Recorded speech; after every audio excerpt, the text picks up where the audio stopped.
Dengan lawa mitungtong na sa kapin 16 milyones ang kaso sa nataptan sa coronavirus sa tibuok kalibutan. Hinoon sama sa mayaging semana pabilin nga kapin sa 5 milyones ang aktibo nini.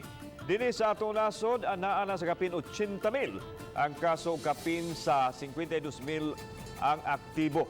Kapin sa 7,000 usab ang aktibo nga kaso sa Central Visayas o 154 active cases sa Eastern Visayas.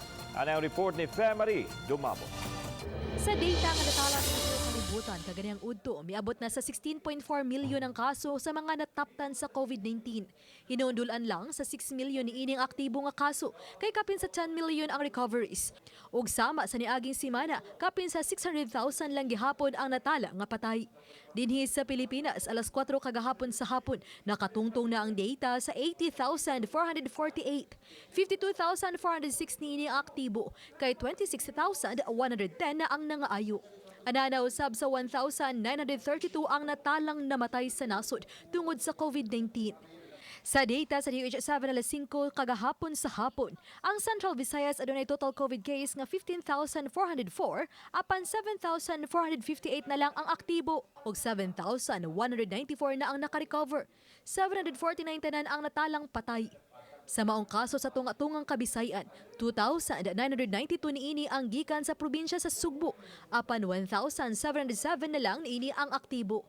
May 99 COVID case ang Negros Oriental, 48 niini ang aktibo.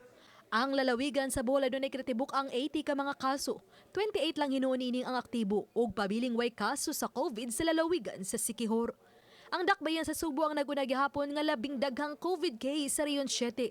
Aduna kini 8,739, hinuon 3,360 niini ang aktibo. Sa syudad sa Mandawi ang adunay 1,785 ka mga kaso ug 1,196 lang niini ang aktibo. Sa syudad sa Lapu-Lapu moabot sa 1,709 ang kaso, apan 1,119 lang niini ang active case. Sa Eastern Visayas, mitala na og 807 ka mga kaso. 154 na lang niining ang aktibo, kay naayo na ang 650. Pabiling tulo ang natala nga patay. Ako si Femari Dumabok. Balitang Bisdak.